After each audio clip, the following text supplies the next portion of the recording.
Auditioning for County 49, I actually came from Kakamega. I was called by my casting director, who is Isaiah Evans, and he told me, for a long time I've been acting roles that don't look like me. That's what he told me on phone. And he told me, I want you to come and audition for this. So I came. I traveled, but because the means of transport delayed a bit, so I arrived late and people had auditioned for the role. And it even appeared like somebody else had already been picked. So I was like, you've come to audition, you are late. The role, maybe the directors have been impressed by somebody else. So he wanted to switch the role for me to do another one. But I refused. I told him I prepared for this role for 2 weeks. Let me go and do it. If I fail, I go back to Kakamega. So you're based in Kakamega? Yeah, based in Kakamega. Yes. That's exciting. So you travel all this journey. Yes. Not sure of getting this role. Yes. But you're like, I'm still enthusiastic and I'm gonna get this role. I'm going to get the role. So you receive a call and you're told you found the part, or you had to kill someone? You see, when I did the audition, looking at the auditioners, it gave me a feeling that they have already picked somebody else. Yeah. So I got the energy, the fire of a comeback. So I hit it so hard, and I didn't expect a call. I looked at them and I knew I have the role by their reaction. So I knew I've turned tables. So tell me, you've said that this role at least looks like you, or something that's really close to your persona. So just talk to us about the role you play, Elijah Matata, who's a revolutionary leader. Yes. And how does that play into your personality as a person? All my life I love playing roles that are villain, the bad person. I have enjoyed watching movies since childhood, and I always fall in love with the antagonist fellow. I don't like this heroic kind of figures. They look unreal, the Superman types. I don't like them. I like the villain. They give the true feeling of life. So I was like, even in politics, I like being in the opposition for reasons of just opposing to get the right feel. That's why. But one thing I love is moments when you're given that script and you're told, you know what, this is the role you're going to play, and there's the expectation of the director and then who you are as a person. Yes. How did you make sure that your dream and that of the director or the people on set, not the people on set, the director, of course, and the writer's dream is actually being actualized? Well, how did you prep for that? Well, we had a 3-week prep with the director. Actually, the director took us through. There's the director's beat, and then there's you reading the script to understand the role. So we had to go through the script first, and then we had a moment with the Licarion, our director, who gave us his expectation. So at that level, you have your imagination from reading the script, you have the director's mind, and then you have your own input. So it becomes a work of art. Nice, and that's brilliant. Yes. And yeah, she's now here. Good morning, how are you? Good morning. Sorry I'm late. I was on the phone with the president. Yes, it's important. It's important. That's my line. That's your line, right? So can we call him right now? No, I'm kidding. So I was just talking to Webo, and he's pretty much talking about how he prepared for the role. But you play the role of governor in this one. And of course, it speaks into a woman being a leader and what we've seen in Nakuru. I don't know why in Nakuru girls. They call it Nakuru girls because most of the women were politically elected, which is historic. But it also ties on to the role that you play. So first of all, just introduce yourself and then let's get into the details of that. Hello, everybody. My name is Okiom Zenge. I'm a voice, stage, and screen actor and a film director as well, just recently. And I play Governor Nerima on the show County 49 that streams on Showmax. And every new a new episode comes every Thursday. And I'm really happy to be here. So let's get into the details of how you prep for your role and what it means to you seeing that play in reality. So how I prepared for Governor Nerima is by people watching. I spent a lot of time looking at people and how they're behaving. And I was very lucky because even in my own personal setup, in my backyard back at home, the former deputy governor for the Bida County, which is County 006, was a woman, Majala Mlagui, who I would watch because she was just my neighbor. And then there's lots of other people that I've experienced in my life and through the political scene as well, like Charity Ngilu, who've been there for so long. And historically also, the women that championed for independence, Akina Mekatiliki Menza, who were very loud and fearless when it came to matters that were personal to them and also to the society. So by people watching, those are some of the traits I would pick out so that I can create the character Nerima. But also there's guidance from the director, because what we do is to actualize the vision of the director.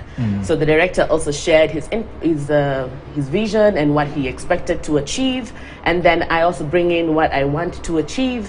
Then we mash it up, and voila, we have Nerima. Nice, that's exciting. Now, one thing about the two of you is that you've been in the industry for quite some time now, and film has been changing over the years, and television as well. How different is your experience from the previous work of arts that you've done? And if you'd like to share some of them. I watched you in Sincerely Daisy. I was like, Weibo. And of course, I during an award show, I gave you flowers when you're still alive. Because my dad would say, you see her diction in Swahili. And Thank you, Brian. Well noted. Yeah, it's in some of the pieces that you've done before. So how different is it? Because you started a little bit way back, and then now you're getting into the moments where our work of art is being seen on Netflix, Showmax, and all other different platforms. What has really changed for us? I think the outside world has seen opportunity. That's what I would call it, because before it was. Sorry, let me fix this. Okay. OCD. It feels nice now that she's the Madam Governor has adjusted. She's adjusting the gangster. So you see, I think the outside world has seen opportunity. For example, you see Showmax. They have seen an opportunity where, like, if you look at County 49, it's a series that talks about the political setup of not any county but all the counties. That's why it's County 49. So you see, these fellows have seen opportunity, and I also think they have exhausted ideas outside there, and now this is the green. It's our time. It's our time. I feel like it's time to tell our stories. Yes. But we've had hot stories from back in the day. Do you feel like a reincarnation of the stories would be fortunate for us, or remakes or something like that? I think showbiz is just like fashion, just goes round in circles. Those days when what in Mombasa we used to call porompompo. I don't know, the flare trousers. Oh yes. Say that again. Porompompo. I'm gonna use that. You used to call it Colombo. Imagine I'll use that for no good reason in a show somewhere. Yeah. So that is coming back in fashion. Now I'm seeing ladies wearing that. I remember my mother's pictures. Most of them were like in micro mini skirts and really the chunky heels. All of these are coming back, and so I feel like our story.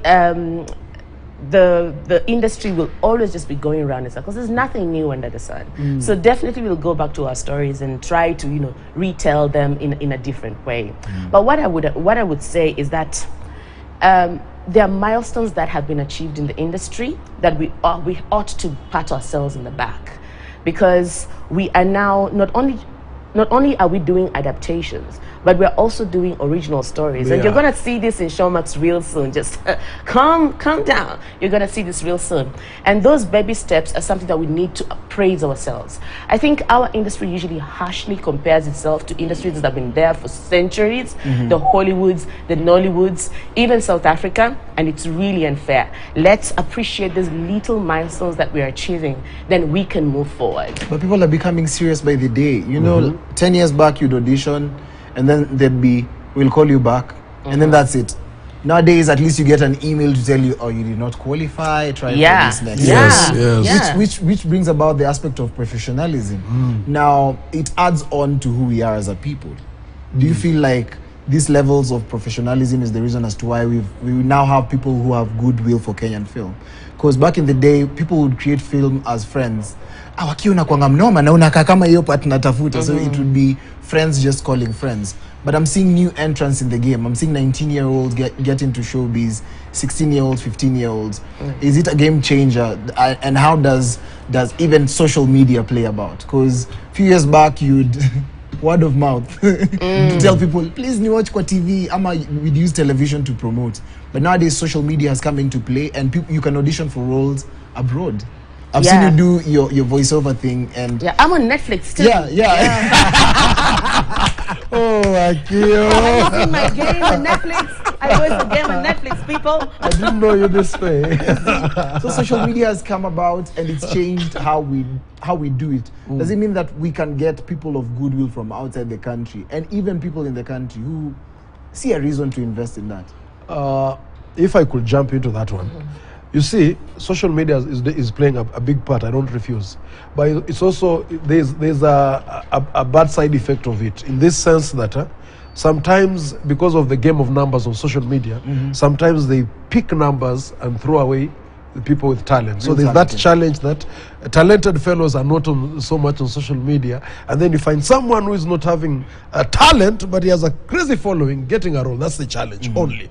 Number two, yes, there's that goodwill you're talking about, but if the government could actually look at this as business and invest into it, because you find Ugandans are doing so well because their government is investing in it. And they're watching Captain Alex. Yeah. Oh, wow. With their effects. Yeah. They have very weird effects. Yeah. My Ugandan friends, I know Museveni watches our station. Oh, he really does? Yes. Kivumbi. He said it, Chivumbi. Chivumbi. So you see, I was telling you, Museveni has really invested in that industry to the level that if an artist falls sick, Museveni takes time to go and visit the artist. That's how serious the investment for government is. I've worked in Uganda. In Tanzania, the same. I saw the other day Diamond complaining about government should invest into music. So even our government, and we have a youngster there, we have a governor, a Nairobi governor who was an artist, they could find laws that they invest here so that now it becomes a career, a proper career. Because however much we have goodwill, it's still the law of the jungle. He who fights best wins. That's my fight. Well, for me, I think, I totally agree with Webo over here. But I also feel like collaborations are key to growth. And when you see films like Nairobi Half-Life, there are, as a result of collaborations, Watu Wote, as a result of collaborations. And so I feel like we are in a global space, and so we can collaborate with different people, different producers elsewhere, and create something really magnificent. Other than that, I think Kenyan producers just need to style up, and they need to give a care. Because you cannot be a millionaire with just one production.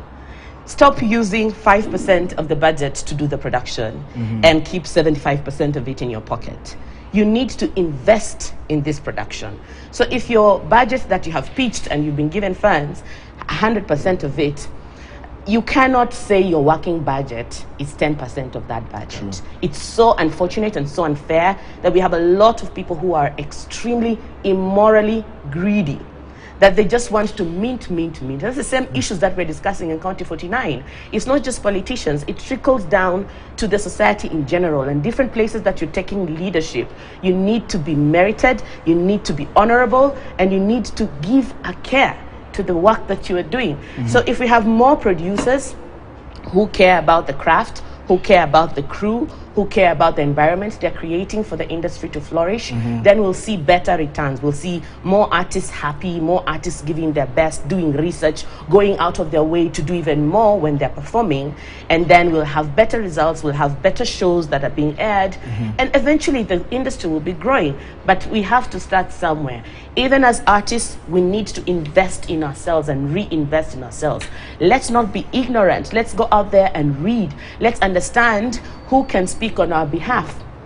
There are lawyers like Liz Lenjo, who's interested in IP. These are people that we can... IP is intellectual property. Yes. Oh, you